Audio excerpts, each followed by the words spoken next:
In the days of clans and kings in Scotland, there was a way of choosing the strongest of the strong. The strongest and fastest, and those who could throw the longest, were judged worthy to be guardians of the clan and the king. Yeah. The competition remains while the Scottish kings have gone. A steel ball has replaced the stone. Today the contest is a sport. We call it the Shotput. And despite the centuries of change, on any given day, you'll see a lone man in a circle, still competing to throw the farthest.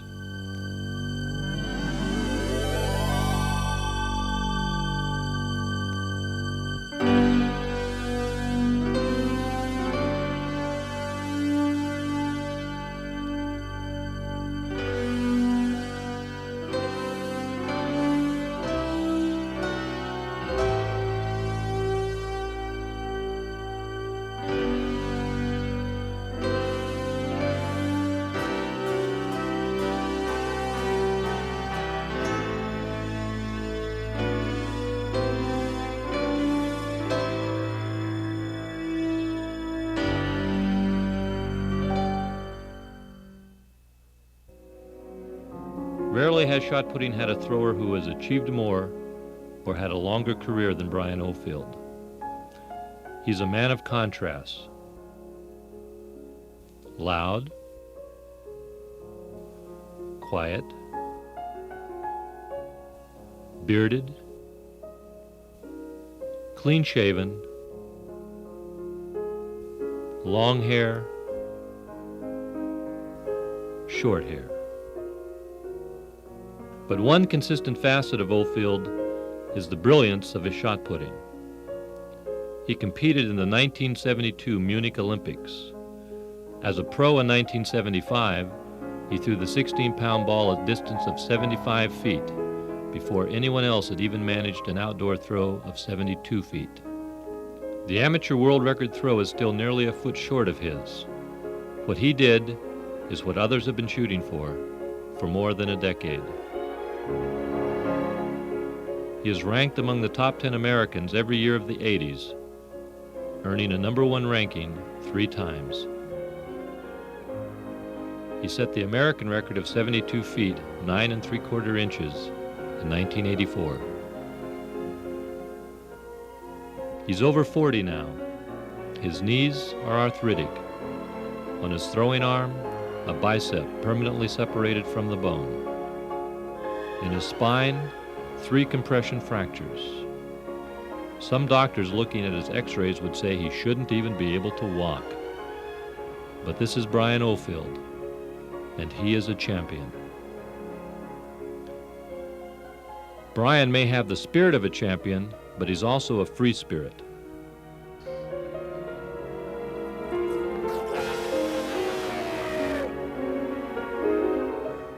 A free spirit, again, only means you don't have a job.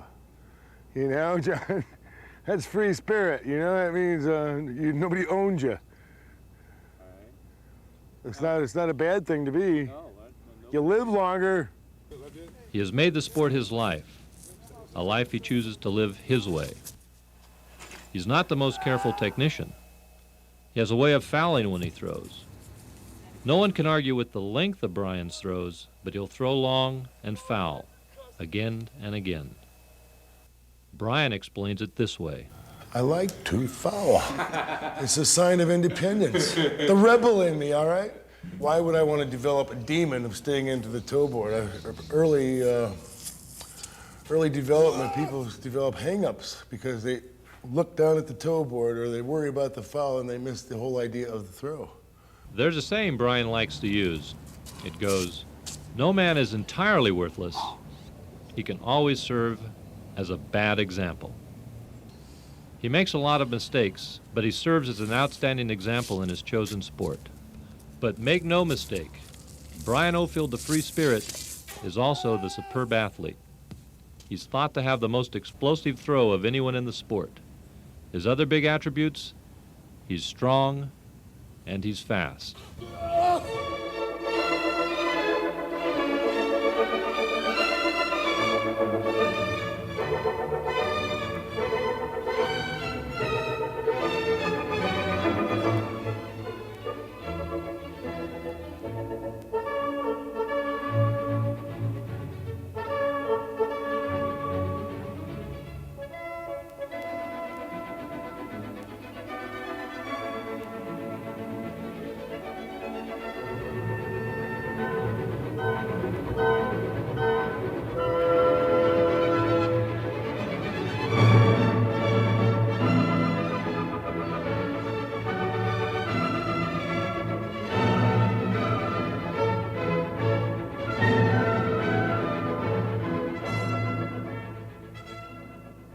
The shot put event is one of the most misunderstood of sports.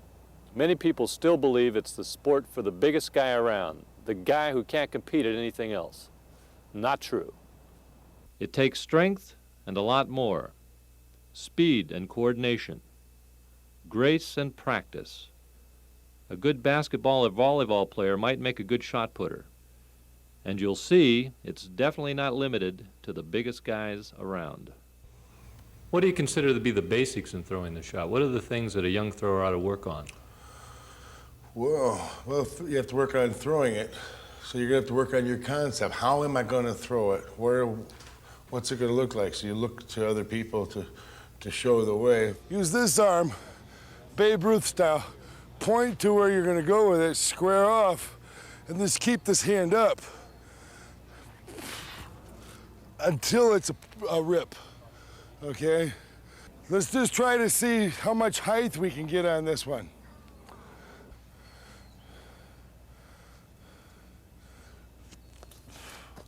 There you go. Look at that one, that's another 2 meters. And through all this whole thing, our focal point, our imagination, is that tree and the roof of the stadium.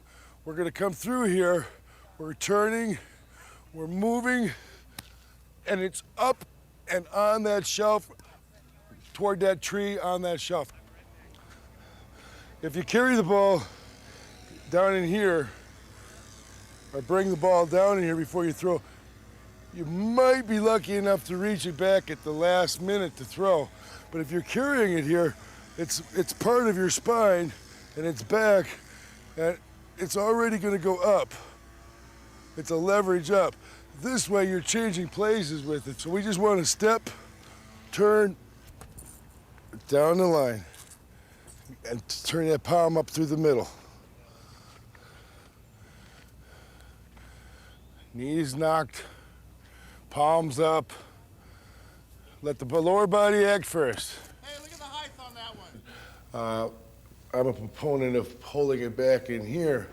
It's almost as if you'd be throwing it, except if your eyes are up, you're not throwing it.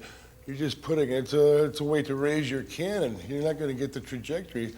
You're not gonna be able to use your hips properly all through the spin. Many throwers in the O'Brien get bigger and stronger, and they can put it in the air, and then they drop it back or cock right before they hit the throw when they come up, and they can save it because they can bench press 700 pounds. All through this, we want to keep our eye, our hip, and everything aimed for that tree. If you ever bring it down, then you've lost your opportunity to get it over the tree, to throw off the top.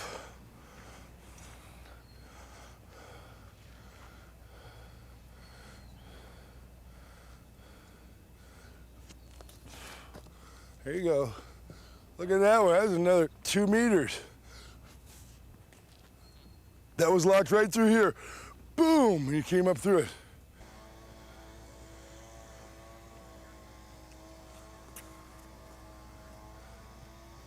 Okay, that's right out in there, and it got out in front of you that time.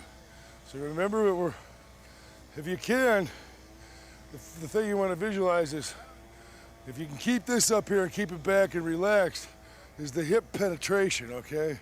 It's not from around like this, but it's up through. So it's step, and step with the pre-cock. You hear, it's down, and it's up.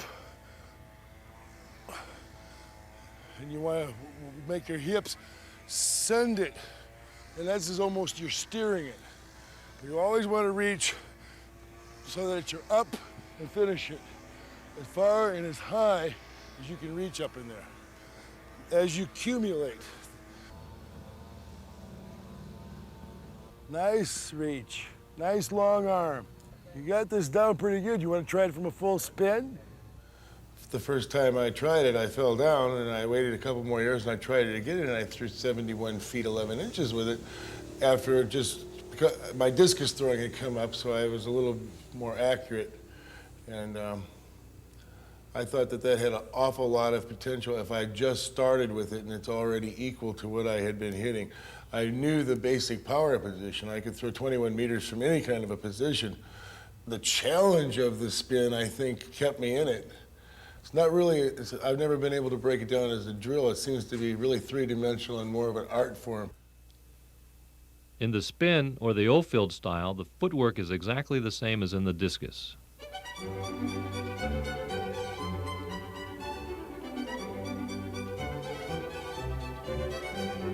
The standing throw is the basic power position in shot putting. The object of both the glide and the spin is to get into a strong power position with both feet down and with the heel of the left foot slightly behind the right. This allows for hip hop. The upper body should be torqued toward the right side and the center of gravity should be over the right leg. During the course of the movement, weight will transfer from the right side to the left side. This increase in momentum will aid in accelerating the shot. And finally, block with the left side of the body. Done properly, this will greatly enhance acceleration. Since this is a total body block, be sure to lock the left arm. The step and turn is a bridge movement between the standing throw and the South African. Step to the center of the ring, maintain a torqued position. Push with the left leg around a flexed right leg. The South African helps to develop linear or sprint speed across the ring. However, it is important that the thrower develop the habit of keeping his right leg flexed and balanced at the center of the ring. Notice how the left leg flexes and points towards the center of the ring prior to the sprint movement. During the sprint movement, the left leg drives and pivots 180 degrees and skims along the surface of the ring. The object of the full turn is simply to get into the South African position without any wasted movement. As you wind, keep the weight over the left leg. Rotate the left foot half a turn or 180 degrees and maintain the torqued position. The strength of the spin is that when done properly, it allows the thrower to apply force on the shot for a longer period of time over a greater distance. However, for most throwers, there are problem areas. There are two basic problems at the back of the ring: starting too fast and lack of balance. The 360-degree pivot and go drill works on both of these. The slower the pivot, the better. Remember, think acceleration once you're in the South African position. The center of the ring problem is also one of balance. Most throwers are not used to pivoting around a flexed right leg, and momentum compounds that problem. There are several variations of the step and pivot drill, but they all work on the same thing: maintaining a torqued position while pivoting and ultimately sprinting around a flexed right leg. Physicists tell us that for every action, there is a reaction. The reaction to a flexed, accelerating right leg is a dynamic, powerful throw. The thrower concentrates on the action of a flexed, balanced right leg, and the movement itself will take care of the reaction.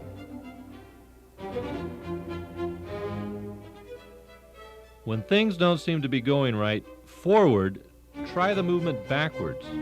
Many times solutions come when you take the time to go through the movement backwards. Another concept that will add big distance to your throw is rhythm. Float Float Sting is designed to enhance your rhythm and to allow you to get hundreds of repetitions under your belt in a short period of time. Successful throwers know there is no substitute for repetition. But why make it boring when you can practically dance?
Ramona Pagel is the American record holder in the women's shot put and was a member of the 1984 Olympic team.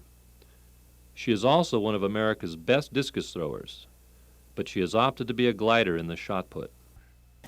Originally out of high school, I wasn't. I was going to become a spinner. But I discovered that it just wasn't for me. I was able to do the technique, but I was never able to stay in.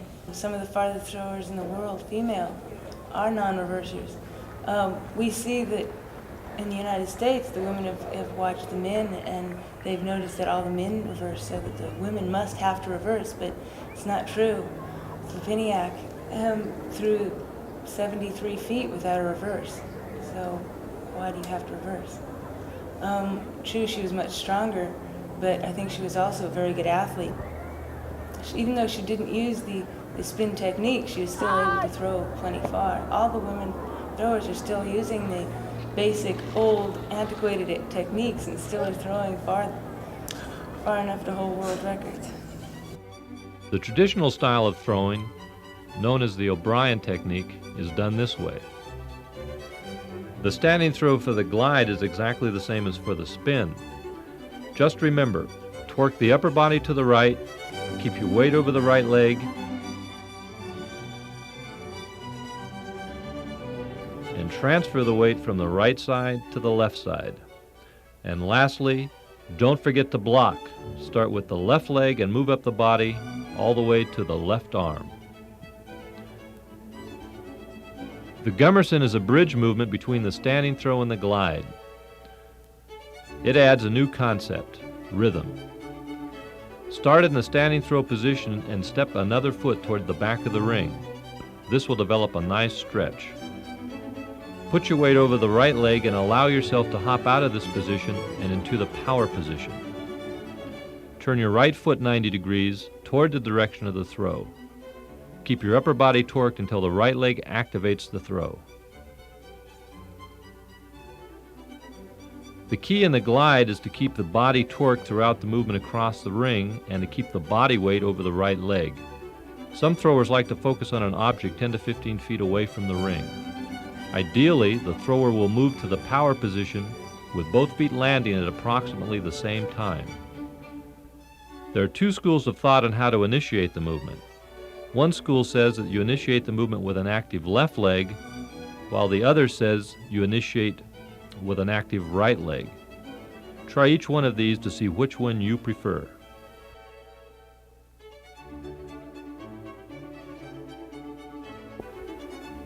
In the toe board drill, place both feet against the toe board. Here the thrower works on developing snap and a long application of power on the shot. The throwing arm should be fully extended. Try this movement initially without any knee flex. This should demonstrate that proper use of the legs will greatly enhance distance. The long short stand is a rhythm drill. The object is to get both feet to land simultaneously while keeping the weight over the right leg. Stop drill can be used two ways. It can be used for the coach to check something that he hasn't noticed, or it can be used by the athlete to feel the actual positions. You get to the middle of the ring and you check your head, where your focal point is in the back of the ring. You check your weight. If your weight is over the right leg on the ball of your foot, you check your the shot to make sure that it is in the proper position over the back of the heel of your right foot, and you check your left arm to make sure your left arm is out. You also check the line from your head down to your left leg to make sure that that's straight and you're not hunched back.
has a tendency to always leave you a little bit and twisted out of shape in your spine, and that's why I use the running as a form of massage and bodybuilding, but to get synchronization back into the legs and the feet and to stay up on the toes, you have good foot strength. To be a thrower, you have to have tremendous foot strength and jump strength all the way out through your hands, which you're going to get for weightlifting. You have your whole body has to be able to incorporate the shock of the ball that you're throwing.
Never been used, still has dust.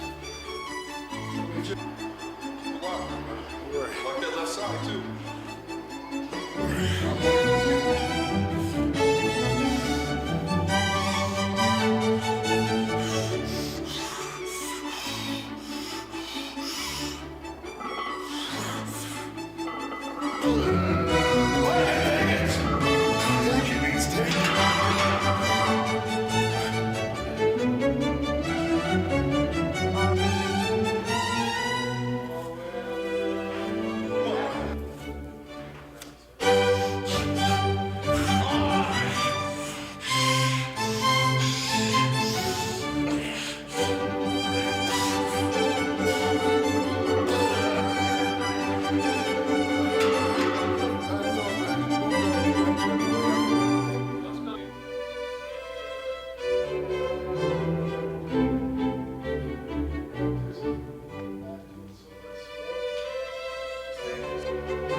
A lot of work, a lot of repetition, but always for one purpose that you have to keep in mind: to get better.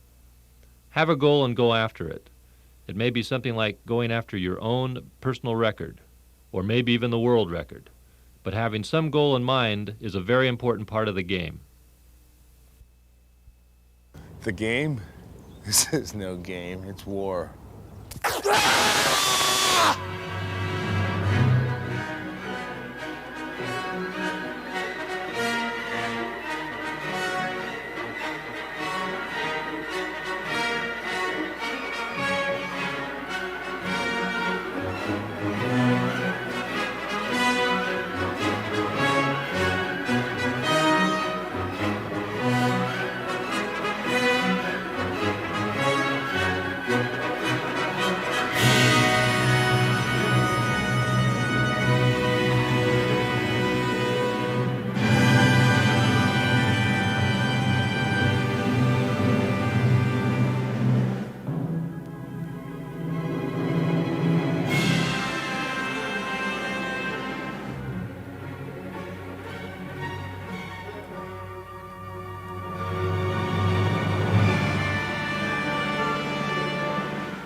On those days when nothing seems to be going right, when you can't seem to find your rhythm, or even the circle for that matter, try repeating one of Brian's favorite lines. Just doesn't matter. It just doesn't matter. It just doesn't matter. The mistakes don't matter. The good throws do. You'll throw longer. Don't get down on yourself for the bad ones. Work it out another way. Keep moving forward. Do it again, and do it better. I have an imaginary focal point. I've nicknamed it the hole in the sky. Like the black hole, you know, and then like if you could just know where it was at and you could put the right jizz on it and hit it, the shot would never come down because it would be a perfect toss through that focal point. But we have gravity, but it doesn't keep you from trying.